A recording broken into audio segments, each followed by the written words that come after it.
347 hours, Persian Gulf, 62 nautical miles south of Bandar Abbas. The USS Gerald R Ford cuts through black water under a moonless sky, her escort screen maintaining perfect geometry in the darkness. Then the threat board explodes with contacts. Simultaneous radar returns. The Arleigh Burke-class destroyer, USS Porter, detects 47 inbound signatures climbing from Iranian coastal launch sites. INSP Y1T phased array radar paints the threat picture in microseconds. Ballistic missiles, anti-ship cruise missiles, and swarmboat formations departing from Revolutionary Guard Corps naval bases. A tactical action officer aboard Ford Keys, the 1MC. General Quarters.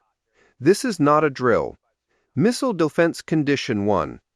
Across the strike group, 6,800 sailors sprint to battle stations. The Iran scenario, the Fifth Fleet has drilled for 2 decades, is now live. At 349 hours, the first ballistic missiles reach apogee. 6 DF-21 anti-ship ballistic missiles, reverse-engineered from Chinese designs, arc through the upper atmosphere at Mach 6, targeting the carrier. Their terminal velocity exceeds anything the strike group has intercepted in live combat. Aegis Combat System calculates intercept solutions across 4 destroyers. USS Porter, USS Ramage, USS Stout, and USS Mason. Standard missile-free block, IA-8 interceptors, launch from vertical cells in rippling sequences. White contrails streak upward into pre-dawn darkness. Engagement range, 240 nautical miles and closing at 100 meters per second. At 351 hours, exo-atmospheric intercepts commence. The first SM-3 kinetic kill vehicle separates from its booster at the edge of space, maneuvering thrusters firing in milliseconds bursts. Infrared seeker locks onto the ballistic missile as heat signature. Impact velocity, 20 miles per h-hour, combined closing speed. The DF-21 disintegrates in a flash visible from the deck of Ford. Second intercept. Third intercept. But 2 ballistic missiles penetrate the outer defense layer, descending toward the strike group at terminal velocity. At 353 hours, mid-course defense activates. USS Ramage ripple fires for SM-6 dual-role missiles, the only weapon in the U.S. arsenal capable of hitting both aircraft and ballistic missiles in their terminal phase. The SM-6 has climbed to 65 feet, active radar seekers, painting the descending threats. Time to impact, 37 seconds. The 4th ballistic missile fragments under kinetic impact 14 miles above the Gulf. Debris rains into the ocean, white-hot metal hissing as it strikes the surface. But the 5th missile continues descent, now 22 miles out and accelerating. At 354 hours, the carrier-S inner defense layer engages. RIM-116, rolling airframe missiles launch from Ford S port quarter, infrared seekers tracking the ballistic missile S plasma trail. 11 seconds to impact. The RAM missile detonates its proximity-fused warhead 400 meters from the threat. The DF-21 tumbles, guidance destroyed, and plunges into the Gulf 1.2 nautical miles off Ford S starboard beam. The geysering impact throws salt water across the flight deck. No damage, but 43 cruise missiles are still inbound. At 356 hours, the anti-ship cruise missile wave reaches engagement range.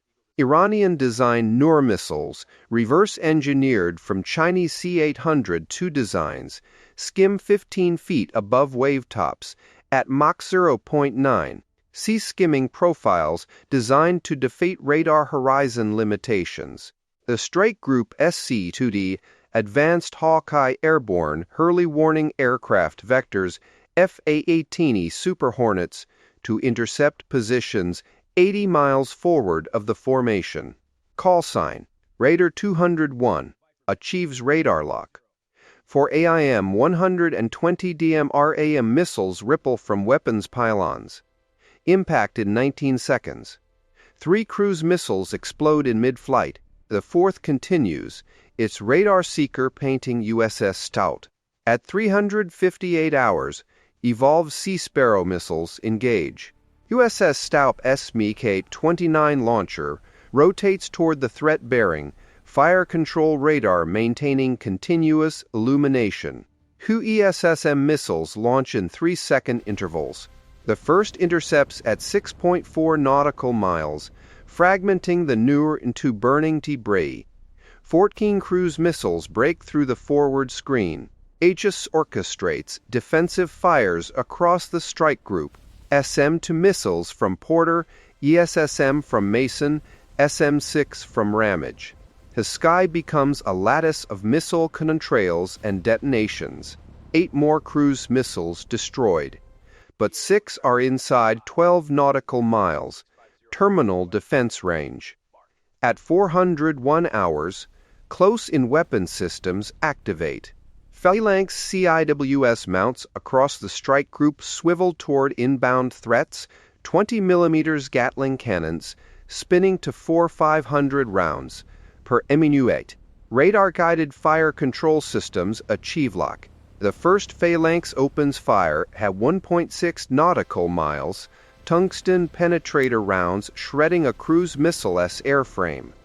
It cartwheels into the Gulf, undetonated warheads sinking. USS Porter engages to missiles simultaneously, dual Phalanx mounts creating interlocking fire zones. Tracers arc across black water. Both threats destroyed at 0.9 nautical miles. 3 cruise missiles remain. At 402 hours, CRAM makes final intercepts. USS Ford CRAM launchers engage the last threats, 11 cell launchers pivoting in unison. Rolling airframe missiles launch at 2-second intervals, infrared seekers tracking exhaust plumes. First impact at 0.7 nautical miles. Second impact at 0.5 nautical miles. A final cruise missile closes to 0.3 nautical miles, 600 meters from Ford's hull, before RM missile detonates its warhead. The Noor explodes in a fireball that illuminates the carrier S-Island superstructure. Burning debris splashes into the Gulf. 0 hits. But the surface threat is accelerating. At 403 hours, Revolutionary Guard Corps fast attack craft swarm from Keshem Island. 42 boats, a mix of Chinese-designed Hudong-class wave-piercing catamarans and Iranian Peka-class fast attack craft, race toward the strike group at 42 knots. Each boat carries C-700 4 anti-ship missiles and 107 mm rocket pods. Engagement doctrine overwhelm point defenses whose sheer numbers. MH-60R Seahawk helicopters from Helicopter Sea Combat Squadron 8 intercept at maximum range. GM-114 Hellfire missiles launch from weapons pylons. Direct hits vaporize the lead boats in expanding fireballs, but the swarm adapts, dispersing into randomized attack patterns. At 407 hours, FA-18E Super Hornets execute a combat air patrol sweep. Heat aircraft from Carrier Air Wing 8 roll in from 80 feet, targeting pods painting the scattered boat formations. AGM-65E Maverick missiles launch in coordinated salvos. Laser guidance ensures each missile homes on a separate target. 12 boats explode simultaneously, debris arcing through pre-dawn darkness. The surviving boats turn northeast, attempting to break contact. MH-60 Ardor gunners engage with 50 caliber machine guns, raking the fleeing craft. 18 boats destroyed, 0 escape. At 412 hours, submarine-launched torpedoes enter the battle space. USS Florida, a converted Ohio-class guided missile submarine operating 40 nautical miles southeast of the engagement zone, detects Iranian Kilo-class submarine contacts attempting to flank the strike group. 4 Mark 48. ADCAP. Torpedoes launch from tubes 3 and 4. Wire guidance systems feeding course corrections from sonar operators. Active sonar pings at terminal phase. 2 Iranian submarines, Tarek and Noor, attempt evasive maneuvers, launching countermeasures and diving below thermal layers. Ineffective. The Mark 48s detonate beneath their keels, catastrophic hull ruptures imploding both submarines at 600 feet depth. No survivors.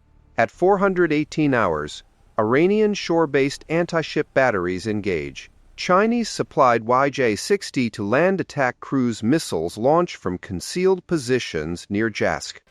Engagement range 180 nautical miles. But the strike group anticipated this response. USS Florida Ripple fires 24 Tomahawk 4 cruise missiles at pre-programmed Iranian coastal defense sites. Flight time 11 minutes. At 429 hours, Tomahawks strike missile batteries, radar installations, and command bunkers with 1 0-pound warheads. Battle damage assessment confirms 17 hardened targets destroyed. Iranian coastal defenses degraded by 64%. At 421 hours, silence. 28 minutes after initial contact, threat boards across the strike group display 0 active contacts. Damage control teams report minimal fragmentation damage to USS Porter's superstructure from proximity detonations. No casualties, no fires, no flooding.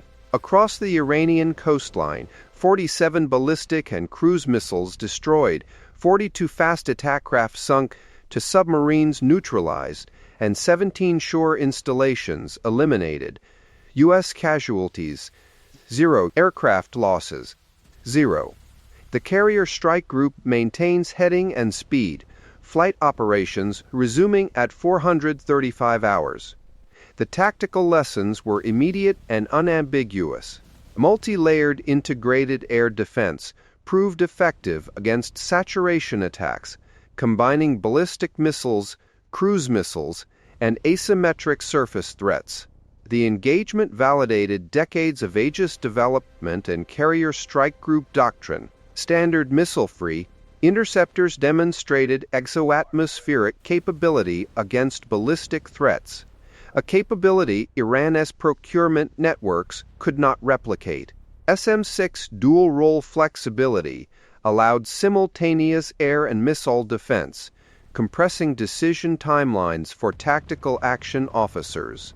Phalanx and CRAM terminal defenses created overlapping engagement zones that defeated leakers penetrating outer defense layers. Strategic ramifications cascaded across the Persian Gulf security architecture. Iran's most sophisticated anti-access area denial strategy. Key coordinated ballistic missile, cruise missile, and swarm boat doctrine failed to damage a single U.S. capital ship. The engagement exposed critical vulnerabilities in Iranian procurement, training, and command integration. Revolutionary Guard Corps' naval commanders had executed their optimal scenario. Surprise initiation, massed fires, and asymmetric tactics designed to exploit perceived carrier strike group weaknesses. The result demonstrated the qualitative gap between regional powers and U.S. Fifth Fleet capabilities. Regional allies absorbed the implications. Gulf Cooperation Council nations, monitoring the engagement, recognized the survivability of American naval power projection despite Iranian investment in anti-ship systems. Israel's defense establishment noted the ballistic missile intercept rates, critical intelligence for their own Arrow and David S. Sling programs. Saudi Arabia requested expedited procurement of Aegis ashore systems. The tactical outcome reshaped diplomatic calculations across capitals from Riyadh to Abu Dhabi. Iranian military threats could be neutralized through technological overmatch rather than political accommodation. This engagement fundamentally reshaped operational calculus in the Strait of Hormuz. Iranian leadership confronted the failure of 2 decades of asymmetric doctrine development. The ballistic missile inventory, acquired through Chinese reverse engineering and North Korean technical assistance, proved ineffective against modern missile defense. The fast attack craft swarm doctrine, designed to overwhelm through numbers, collapsed under precision fires from helicopters and strike aircraft.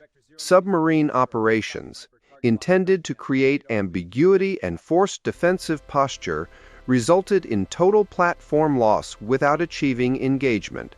The carrier strike group proceeded through the Strait of Hormuz at 600 hours. USS Gerald R Ford transit the narrowest choke point at 18 knots, her escorts maintaining air defense stations. Iranian coastal radar installations, degraded but operational, tracked the formation but initiated no further contact. Flight operations continued without interruption. The strategic message required no diplomatic communique. The U.S. Navy maintained freedom of navigation through demonstrated lethality, not negotiated access. 28 minutes of combat redefined Persian Gulf deterrence architecture. The engagement validated carrier-centric power projection against the most sophisticated anti-access threat matrix regional power could assemble. Iranian investment in ballistic missiles, cruise missiles, and asymmetric surface forces proved insufficient against integrated air defense and layered strike capability. The tactical outcome established operational precedent. Attempts to contest U.S. naval presence through missile saturation would result in asset destruction without achieving mission objectives. The strait remains open not through negotiation, but through demonstrated capability.